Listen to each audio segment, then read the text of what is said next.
Hello, and welcome to the Hudson Institute's Ambassador Series. I am Walter Russell Mead, and today I have the great pleasure of introducing and speaking with the Ambassador of India to the United States, Taranjit Singh Sandhu. Ambassador Sandhu assumed his current post in February of 2020 and is one of the most experienced Indian diplomats on U.S. affairs. Prior to becoming ambassador, he served in the Indian mission in Washington twice, first as the first secretary, where he served as the embassy's liaison to Congress, and then as the deputy chief of mission from 2013 to 2017. Ambassador Sandhu was also part of India's permanent mission to the United Nations in New York from 2005 to 2009. Over the course of his diplomatic career, Ambassador Sandhu has held posts in numerous states, including the former Soviet Union, Ukraine, Germany, and Sri Lanka. So, Taranjit, if I may, thank you very much for joining us today and welcome to this Hudson Institute series. Thank you, Walter. It's a pleasure to be with you and to do this program with you. It's, of course, a very well-known and a highly respected program. Great. You know, we have a new administration in Washington these days. From your standpoint, how are U.S. India relations progressing under the Biden administration? Walter, as you have mentioned, I have had the opportunity to work here from 97 onwards. So I've also had the opportunity to work under a number of administrations, starting from Clinton administration and then Obama administration. And then I spent about a year with the Trump administration. So if I may say that there has developed a bipartisan consensus over the years on India. So therefore, in fact, with the coming of Biden administration, it's a trajectory which is going ahead and in positive direction. Of course, President Biden himself is very well experienced in foreign affairs. I myself recall from 97 when he was the Senate chairman and very prominent on foreign affairs.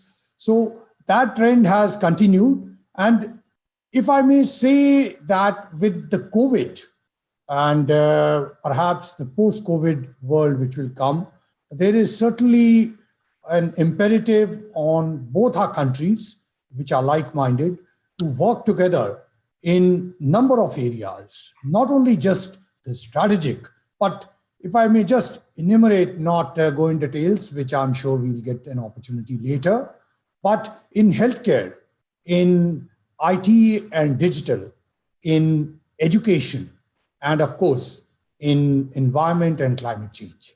So there is a lot of positivity, and there are these specific areas in which both the countries will work together. Well, we will certainly get into these questions as we go through our talk this morning. I'd actually like to start with asking you about the situation with India-China relations, because of course in the spring we had earlier this winter we had a series of skirmishes on the India-China border, and now they have agreed to disengage their forces, establish a buffer zone. What is the current status of this situation now?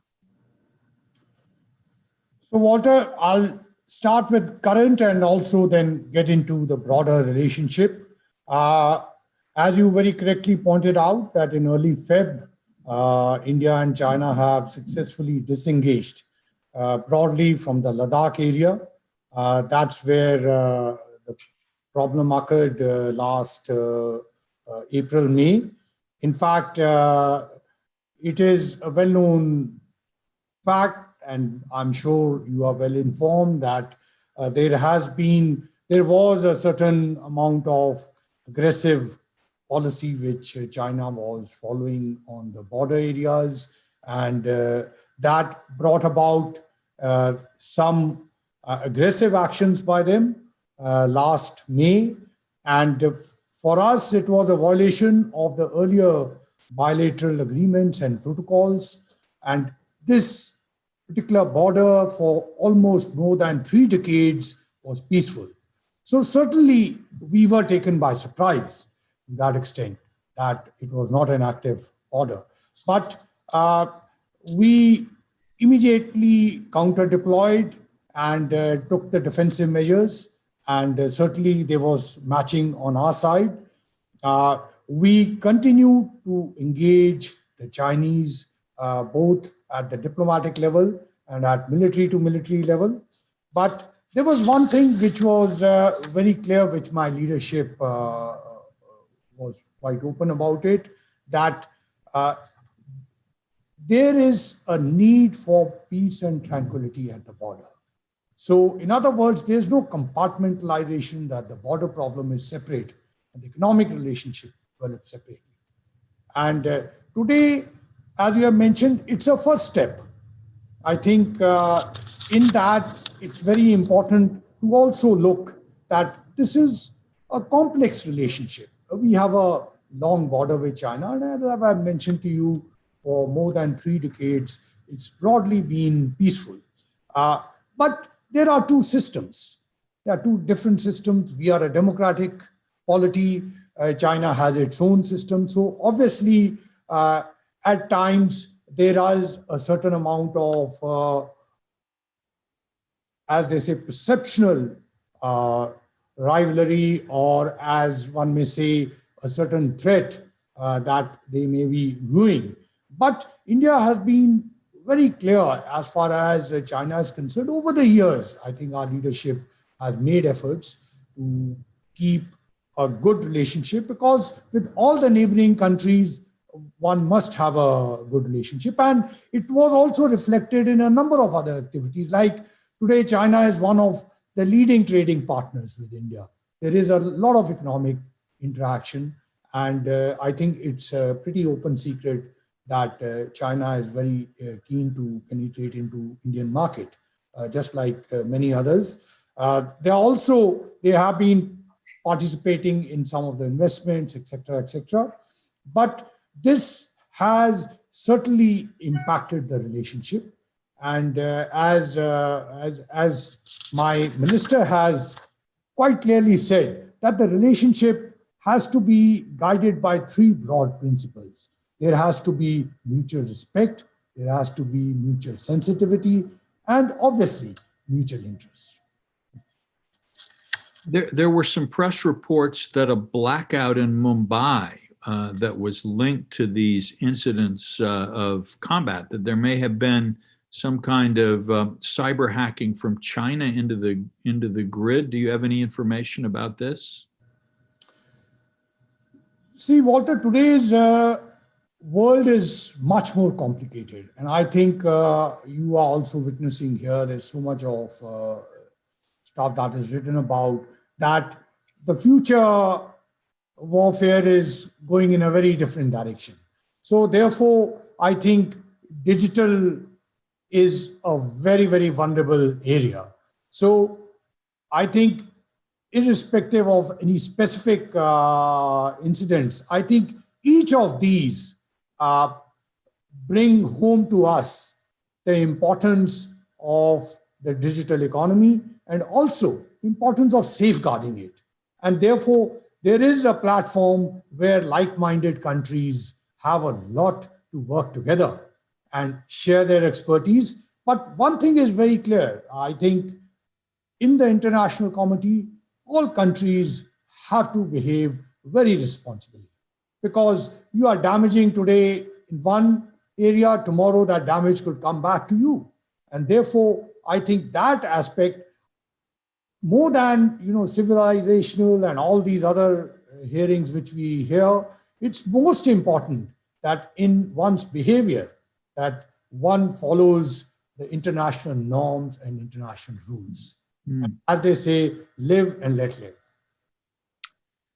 We're hearing a lot about the Quad these days, a kind of an informal association, I suppose, of Japan, United States, India, and Australia. How does the Quad look from an Indian perspective, and how do you see this network developing? As I mentioned to you, in the increasingly complicated world, we are being faced by common challenges, common programs, and as we have seen in the case of COVID, the solutions also need to be collective. I mean, one country is not able to guard itself against a pandemic. Whatever it may have tried, I mean, I think world over it has crept in, if I may use that term. So therefore, I think Quad is essentially a consultative mechanism. And I think it certainly fits into India's larger Indo-Pacific region vision, and also fits into the other three like-minded. So all the four like-minded countries are working together in a number of areas. You know, look, we are all committed to a rules-based order in the region, freedom of navigation, peaceful settlement of disputes, and we all are political democracies, market economies, pluralistic societies. So there is a lot to consult each other and to talk about. For example, COVID, you know, during the entire crisis, which is still continuing, there was regular exchange at the Quad level. Then, of course, we are also talking of enhancing affordable vaccines, medicines for friendly countries, medical assistance, equipment. Then there are other issues like climate change, connectivity projects, then, of course, maritime security, HADR, supply chain resilience. That's another area which comes in a lot. And, of course, counterterrorism. So there is a lot going on in which four like-minded countries are coming together. And this is not aimed against anyone, because there are different platforms and each platform needs to work together. And this is only bringing all our strengths together and also associating with other countries in the region. Mm. One thing, one piece of very good news, I guess, is that India and Pakistan recently have agreed to commit to reduce tensions on their shared border. This is the first move of this kind in some time. Where do you think this is going? Can we hope that this leads to a deeper change in the India-Pakistan relationship? Walter, I think, again, in perspective, this has happened in the past also. And if you hear me, look, at the border, why should there be fighting? I think, as I mentioned to you, that India's desire is to have a peaceful and a good relationship with all our neighboring countries, and especially with the people. And therefore, it's a positive development. Certainly, this is between military to military. The DGMOs were in touch with each other and have taken a very correct decision. But at the same time, I must also underline to you the broader issue which India has always raised, that Pakistan must ensure that it does not use terrorism as an instrument of state policy. That is the problem which we have. Otherwise, we have been very open to having good relationship, and a steady, stable, democratic Pakistan is very much in India's interest as well as in the world over interest. And again, in this, Walter, you are well aware and you know that within Pakistan, there are different elements within the state institutions which play a disproportionate role. So therefore, it is important that we also will have to see whether this commitment which has been made is kept. And certainly, as I have told you, that India has said it's open to discussions, but and provided Pakistan ceases to use terrorism as an instrument of its policy. Well, let's move away from geopolitics for a little while and talk about something cheerful, COVID. I understand that the Bharat Biotech company has announced that its Covaxin vaccine has an initial efficacy rate of 81%. Does this mean that India is about to emerge as a major producer of this vaccine as well? You know, the interesting part of this particular company, which you have mentioned, Walter, is that it's actually a very strong reflection of the people link which United States and India have. You know, both the couple which owns this company did their higher education in the United States and have gone back and set up and this company earlier had also worked very closely with the United States. There was a good partnership for another virus vaccine. It was called rotavirus. And that worked very successfully, not only in the United States and India, and especially for children, but also in Africa. And, you know, from the cost of almost $70, they were able to bring it down to a single dollar. The reason why I'm giving you these examples are that in today's setup, the challenges which we are facing, and that's something which also correlates to the Biden administration's domestic commitment. That is to have affordable vaccines and affordable medicines, including PPEs. You know, during this entire phase, India and the Indian leadership, especially the Prime Minister, has made it a point that we do have huge domestic requirements. It's a country of 1.3 billion people. And you have been reading over the months, everybody has been predicting that, my God, the COVID is going to take India down. I mean, it's good that we have disappointed many, just like in many other cases. But I think it is very important here that the leadership has decided that not only we have an obligation to our own population, but also internationally, whatever we can help, we will help. And in that, we have a good strength in production of affordable medicines, affordable vaccines, and affordable PPEs. You know, during the height, we got a request from the mayor of Philadelphia, and we had facilitated at that time almost more than 2 million PPEs, and similarly other medicines, paracetamol, etc., etc. So what I'm mentioning to you is that India is an important partner in coming days for United States, even for its own domestic commitment. And similarly, India is also gaining with its partnership with the United States. So as of now, there are at least 6 vaccine partnerships between our companies. And in that, there is also, incidentally, this particular vaccine company is also has a partnership with an American company. So we are certainly looking forward to helping in whatever way we can.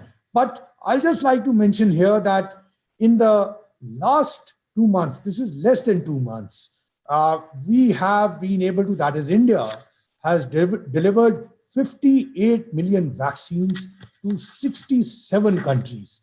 And that includes 23 countries in Africa, in the Indian Ocean region, Gulf, CARICOM, almost 10 countries, Latin America, even North America, Canada, Mexico. Of course, South Asia has been a priority in our immediate neighborhood. So we are certainly looking, and this is, we have in addition provided 200,000 vaccines to UN peacekeepers, who also have an important role to play. So the point being that there is a tremendous scope for United States and India to partner in this. And I can tell you that there has been a lot of interest in my conversations on the Capitol, especially with senators and congressmen, for us to partner together and help in the world. Well, since my brother is an emergency room physician in Philadelphia, he probably wore some of the PPEs that India sent. So I would thank you on his behalf for that. Um, as we look forward, another issue that's clearly going to be on the global agenda under the Biden administration will be climate change.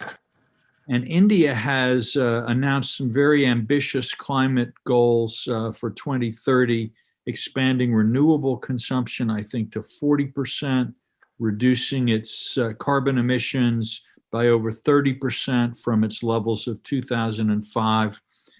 Is India on track to meet those goals, and where do you see India climate policy going? Walter, in the Climate Change Performance Index in 2019, which is internationally published, India was amongst the top 5 countries, adhering to all the commitments under the Paris Climate Accord. Now, what I want to mention to you here is that my Prime Minister, for him, it's basically an article of faith. And he's very strongly, personally committed to climate change. And of course, so is President Biden. And we are already having intensive discussions. Special Envoy Kerry has been in touch with my government senior people. And there is a climate change summit, which will be shortly taking place. And of course, going into Glasgow later. But I want to also mention something in the broader perspective. India sees the requirement of addressing this issue in multiple ways. One, of course, again, you have to keep in mind that we are a country of 1.3 billion people. We have huge developmental requirements.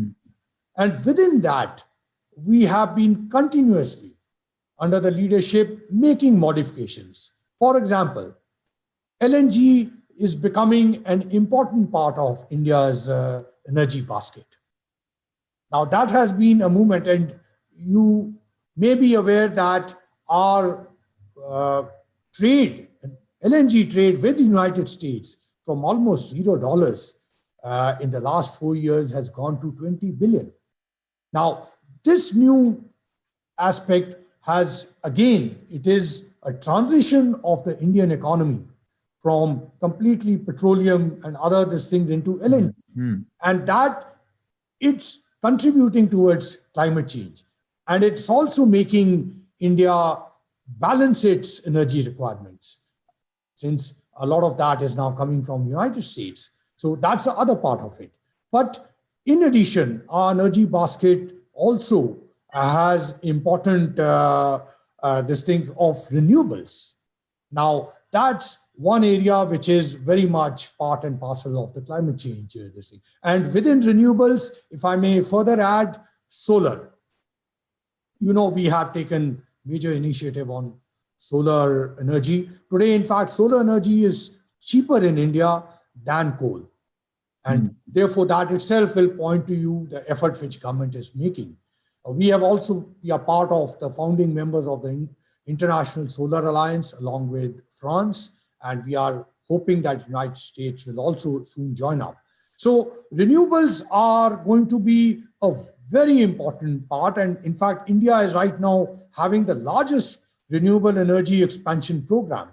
And in that, close to 1/4 of our energy generation currently is already coming from renewables. So therefore, there is a lot of scope in this basket too, between United States and India on this partnership. For example, the battery technology, in which the United States is making progress. Now, India is an important partner for that, because we have huge requirements, and it will be one of the areas where we will. So not only in terms of the imperatives, but also in terms of economy, it makes sense for United States and India to partner in renewables and work together in climate change, including solar, as I mentioned to you. Do you see any areas of difference between India and the Biden administration on climate change issues? I think it's too early to say that, but as I mentioned to you, Walter, that India has a development commitment to 1.3 billion people. And when we are, and that's why I mentioned to you the very move to LNG, it is a progress. And therefore, this has to be taken in stride. And then you are aware that there are issues relating to financing. So I do know that United States and Secretary Kerry himself is taking the lead in trying to work those out. So it's still work in progress. And we will see as we go into Glasgow, the overall commitment of my leadership to be working together with the United States is very much there. And I think both the sides, the leadership know that, and they are looking forward and actually indulging in intensive discussions between themselves and also internationally. Mm-hmm. So hopefully we will have a forward movement on that. Does nuclear energy play a role, do you think, in India's energy future? Because in many ways, India is very, very well suited to nuclear power. Certainly, Walter, nuclear energy is very much an important element in our energy basket. And there have been discussions going on, and the United States is an important partner in that. The current aspect of the negotiations I'm not fully aware of, but I can certainly mention to you that the United States is a significant partner for us, and nuclear energy, again, coming back to our huge requirements. So each one has a role to play. So we cannot just say that it's just the renewable. Nuclear is an important element, and as you have correctly pointed out, I'm sure a lot of progress will be made there, and we will certainly facilitate whatever negotiations are going on. Mm-hmm. There have been a lot of concerns around the world, both because of COVID and for other reasons, about supply chains and the security of supply chains and the need to diversify supply chains. And this certainly seems like a major opportunity for India as a country that is looking to expand its manufacturing activity and create more jobs. And I understand that the Indian government is looking at some reforms and initiatives that would facilitate more manufacturing in India. What are those plans at this point, and how much activity can we expect? And as you have very correctly pointed out, Walter, that the supply chain issue, in fact, even before the COVID, I think there was a discussion on that and there were imperatives. But COVID only even more highlighted it, because I think all our countries face challenges on that account.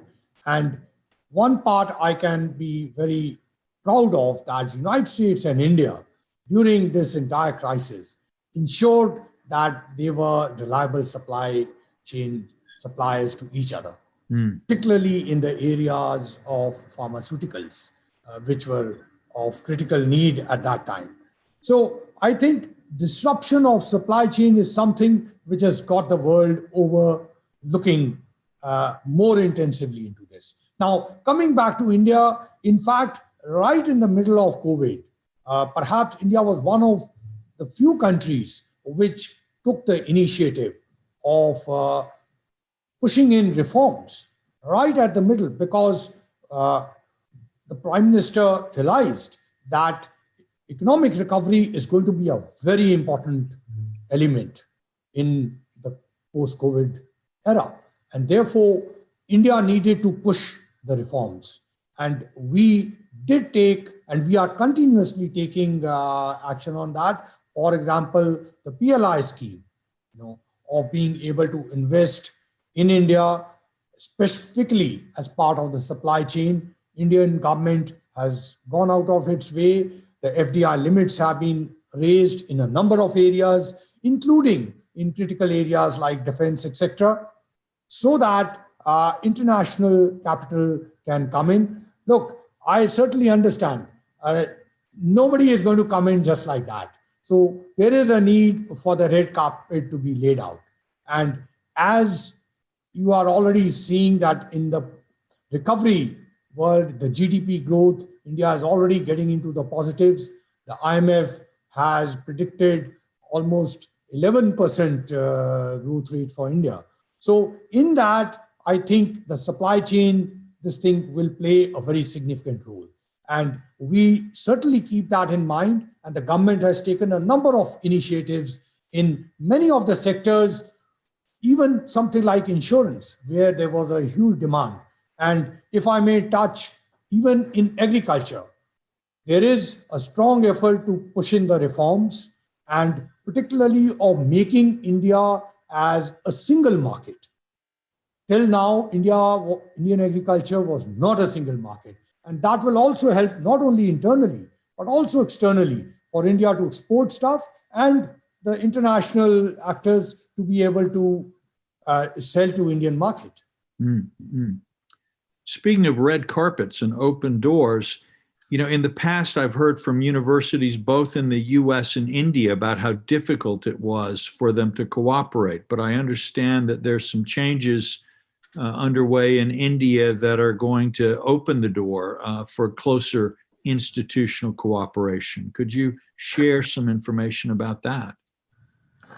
Certainly, Walter. In fact, I just can't resist to say that from what you have said, with so many closed doors, despite that, we have so many Indian Americans now.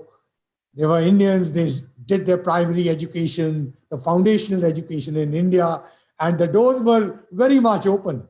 That's why they came this side, and today they are a very successful part of the US economy. They bring value. In fact, I have 200,000 Indian students here, almost two-thirds of them in STEM areas.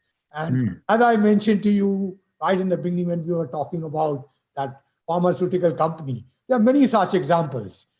They serve as an important bridge between us. But coming to your point, in fact, that is one of the baskets which is destined to develop and go in the positive direction in Biden administration.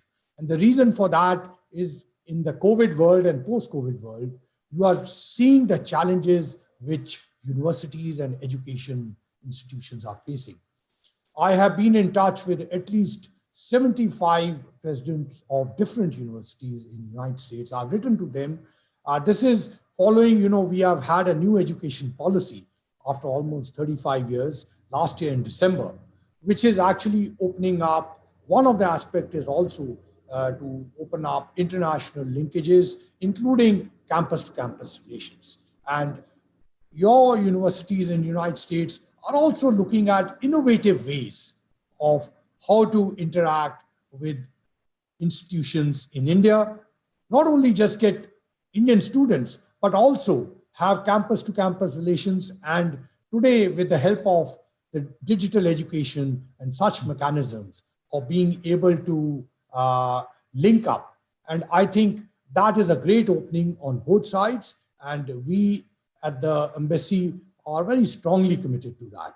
And taking advantage of the new education policy, I also want to mention to you that on our side too, we are coordinating closely, and we are hopeful that at 3 tiers, there'll be good relationship established. Of course, between the top universities and top universities that they themselves are very active, but also at the 2nd and 3rd tier level. I've spoken to a number of governors who have underlined that in their states, they are very keen to have this kind of relationship, including, if I may say, what I mentioned to you about solar energy. Now, there are certain institutions in the United States which are specializing on that. And they want to establish relationship with Indian universities so that we can have more and more younger students focusing on renewable as well as solar energy and things like that. we've been, you mentioned the farm reforms, and we've seen some information again on the press that there have been protests of farmers protesting these reforms. As outsiders, it's hard for us to understand what's going on. Can you give us some information about the protests and how you think the issue can be resolved? Walter, I would say again, I think the United States is also very much used to this. This is very much the democratic ethos of India. For last 3 months, the farmers have been squatting. These are the farmers from the states of Punjab, Haryana, and Western UP. So, India is a country, more than 50% of the population is involved in the farming sector. So, essentially, if I may summarize, the problem of farming, particularly in these areas, is that the farm holdings are becoming smaller, the incomes are reducing, and because of the green revolution, a lot of fertilizers, etc., have been intensively used.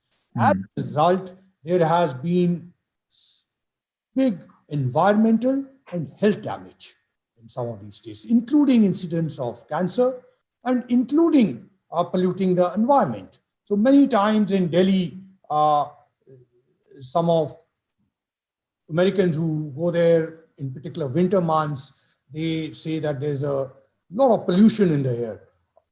A lot of that pollution comes from burning of the crops. I'm giving you one example.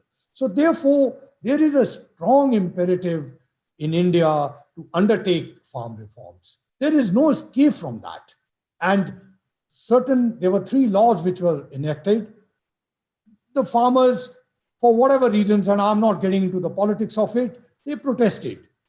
What did the government do? In the democratic spirit, the government negotiated with them. 11 rounds of negotiations for last 3 months have taken place. They have blocked 3 arteries which enter into Delhi, also leading to problems to many other poor people. But still, the protests have been allowed to continue. What has the government said? The government has also offered to put them in freeze for 1.5 years, so as to open the doors and continue the negotiations. So the way out is negotiations. And the government is committed to resolving this. But at the end of the day, I think it is very important that reforms in the agriculture sector take place. Like I mentioned to you, that so far India is not even a single market. And today, the market mechanism has moved so much advanced, it has got so modernized that there are internet markets. So here we are only talking of local markets. So as rest of the Indian economy modernizes, so will the agriculture happen. So putting it very simply, this is what the issue is, and rest it's playing out democratically. Hopefully, through negotiations, the agitating farmers will resolve this with the government. The government is committed to negotiating with them and discussing it. Well, we are coming close to the end of our time here. I'm just wondering if you have any thoughts you'd like to leave us with, or if there are any surprises coming maybe in U.S. India relations that you could hint at for us. Well, Walter, I can mention that the first Quad summit is going to take place on Friday. And I think that, again, is a positive development, and it will focus on many areas, including healthcare. And I think the 4 countries will come together to help out other partner countries around the world, and particularly in Indo-Pacific. Great.